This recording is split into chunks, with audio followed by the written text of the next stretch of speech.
Run.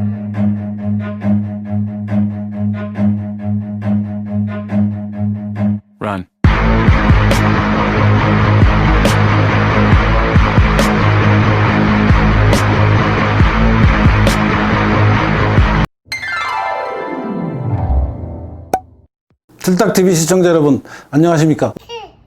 지난번은 반민특위가 전체적으로 어떤 배경에서 어떤 과정을 거쳐서 이제 활동을 어떻게 했나 하는 것을 윤곽을 말씀드렸고, 오늘은 구체적인 사례 하나로 김연수라는 당대 일제시대 최고의 경제인, 지금으로 치면 뭐 이재용 삼성그룹 부회장 정도 되는 위상에 있었던 사람이 친일 문제에 대해서 반민특위가 어떤 죄목을 어떻게 걸어서 그 사람을 감옥에 넣으려고 했고, 재판부는 그 문제에 대해서 어떤 판단을 해서 그 사람이 감옥에서 나오게 됐는지 구체적으로 설명을 드리겠습니다. 이렇게 설명을 드리는 이유는 반민특위가 혹은 대한민국이 친일청산을 절차에 따라서 굉장히 성실하게 했다라는 말씀을 드리려고 합니다. 일부에서 비난하듯이 우리나라는 친일청산을 엉터리로 했다라는 비난이 엉터리다라는 말씀을 드리려고 하는 겁니다. 김연수는 아시다시피 김성수와 형제가 아닙니다. 김성수는 여러분 잘 아시는 동아일보를 만들고 고려대학을 세우고 경성방직이라는 일제시대 최고로 잘 나가는 기업을 만든 사람이고, 김연수는 그 사람 김성수의 동생인데 일본 유학도 했죠. 김성수가 문화적인 대학을 운영하고 언론사를 운영하는 자금을 뒤에서 댔던 역할을 하는 형제죠. 그래서 김연수가 이제 경성방직의 실질적인 경영인이 돼서 당대 우리나라 최고의 기업을 운영하는 사람인데, 이 사람이 제일 잘 나가니까 일제는 당연히 이 사람을 자기들에게 협력적인 사람으로 이제 포섭하려고 또 강제하려고 여러 가지 이제 활동을 하죠. 그래서 김연수에 관한 재판 기록, 반민특위 기록을 제가 조사를 다 해봤습니다. 그랬더니 이상하게도 김연수의 판결문만 없어요. 나머지 그러니까 뭐 경찰이 조사한 거, 검찰이 조사한 것, 또 뭐 증인 신문 이런 건 다 있는데, 최종적으로 판결문만 지금 그 반민특위에 관한 기록을 국회 도서관 같은 데 가면 이렇게 백과사전 같이 크게 한 질로 되어 있는 자료가 있어요. 그 자료에서도 확인이 안 되고, 또 나중에 반민특위 일지라는 책을 냅니다. 그 책에서도 정운영 선생이 책을 냈어요. 자료집을 기초로 해서 이제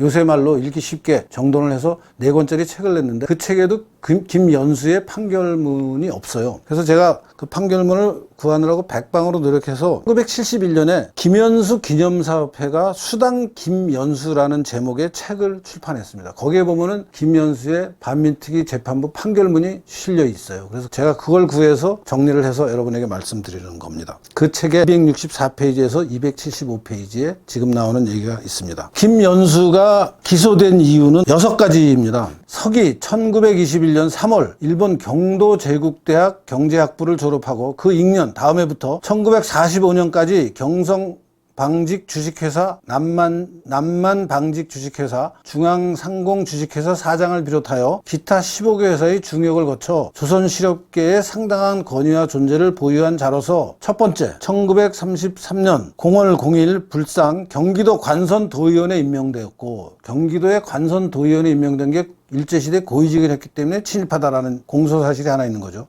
두 번째, 1939년 0월 0일 불상 만주국 주경성 명예총영사에 임명되었고, 그 당시 만주국이라는 나라가 일제가 위성국가가 세워졌고, 거기에 이제 명예총영사 자리를 김연수가 했다고 해서 그것도 이제 고위직을 한 것이라고 지금 재판에 넘겨졌고, 세 번째, 1940년 불상 총독의 자문기관인 중추원 치김 참의에 임명되었고, 그러니까 총독의 자문기관인 중추원 참의에 임명된 것이 이제 고위직 친일파의 요건이고, 또 1940년 0월 0일 민간인으로서 결성된 임전보국단의 간부, 이게 친일단체의 간부다라는 거죠. 다섯 번째 제목은 42년 국민총력 조선연맹 사무국의 후생부장, 이것도 친일단체입니다. 그러니까 친일단체의 간부였기 때문에 이제 죄가 있다라는 거고, 마지막 6번째 공소사실은 42년 학병 동경유세단, 학병제도에 동경유학생들이 적극 응해라라는 동경유세단 활동을 해서 그것이 이제 명치대학에서 강의한 것이 이제 말하자면 친일의 증거다. 그러니까 죄가 있다.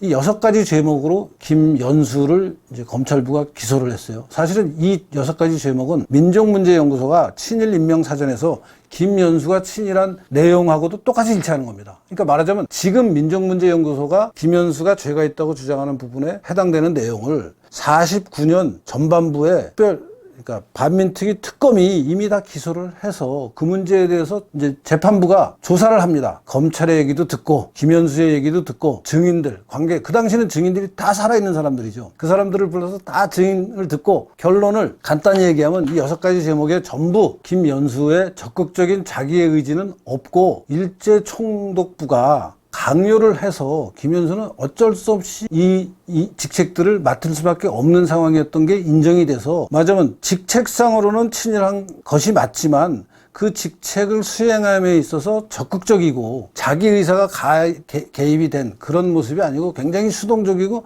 어쩔 수 없이 직책만 맡고 사실은 그 직책과 관련된 활동에 전혀 참여하지 않은 그런 것들이 다 확인이 돼서 무죄다. 그래서 판결문의 결정은 김연수는 무죄다입니다. 그 부분을 설명하는 것을 좀 구체적으로 몇 군데만 살펴보겠습니다. 관선도의원 임명을 1933년에 받는데 이 관선도의원 임명 사실을 전해 들으니까 김연수가 화를 내면서 나 빼달라고 얘기했다라는 증언이 나와요. 근데 그 증언이 있으니까 재판부가 이것은 적극적으로 한 게 아니고 그냥 어쩔 수 없이 일방적으로 당한 거다. 마찬가지로 명예총영사도 마찬가지고, 또 중추연 책임 참의 이것도 마찬가지고, 임전보국단 이것도 마찬가지고, 또 국민총력 조선연맹 거기에 간부하는 것도 마찬가지고, 그 다음에 학병 지원 유세도 마찬가지고, 전부 강요에 의해서 어쩔 수 없이 한 거다라는 얘기를 설명하고, 그걸 종합해서 이렇게 합니다. 재판부가 피고인의 자유의사에서 결과된 사실이 아니고 당시의 정치적 탄압과 사회적 협박으로 말미암아 일종의 한극히 어려운 주의 사정에서 반사적으로 취한 행동에 불과하므로 이것을 적극적으로 유죄라고 판단할 수 없다라고 무죄 판단을 한 것이에요. 그리고 판결문이 나온 것은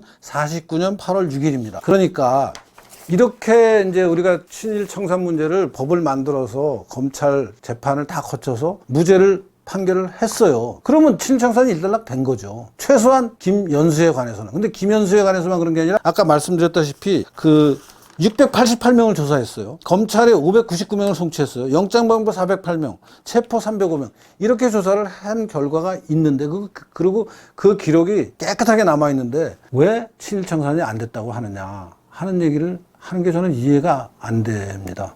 우선 오늘은 그래서 김연수에 관한 기록을 구체적으로 말씀을 드렸는데, 제가 각 분야의 대표적인 사례, 이광수나 최남선 중에서 한 사람, 또 경찰이나 헌병에서 일했던 사람 중에 한 사람의 재판 기록을 제가 확인을 해서 이런 식으로 한 번 더 다른 사례들을 말씀을 드리면서 전하고자 싶은 얘기의 핵심은 우리 친일 청산 했습니다. 할 만큼 했고, 미진한 부분이 있던 것은 6.25 전쟁, 또 북한에 동조하는 남한 사회의 그 공산 집단이 사회를 혼란시키기 때문에 이승만 대통령 입장에서 어떤 것이 더 중요하냐, 친일청산이 중요하냐, 반공이 중요하냐, 반공이 중요하다는 판단하에 친일청산을 좀 빨리 마무리해라 하는 선택을 한 것이 그 당시의 상황이었고, 그 당시의 상황이 객관적으로 맞았다는 게, 이승만의 선택에 맞았다는 게, 우리 6.25 전쟁을 겪으면서 나라가 없어질 뻔했어요. 없어질 뻔한 나라를 이승만 대통령이 구해서 오늘 우리가 이렇게 성공한 나라를 살고 있는 이 시점에 왜 친일 청산을 제대로 못했다고 깽판을 치는 게 이게 잘하는 짓이냐. 저는 더 이상 이제 이 문제 가지고 우리나라를 혼란스럽게 하지 않아야 된다고 생각합니다.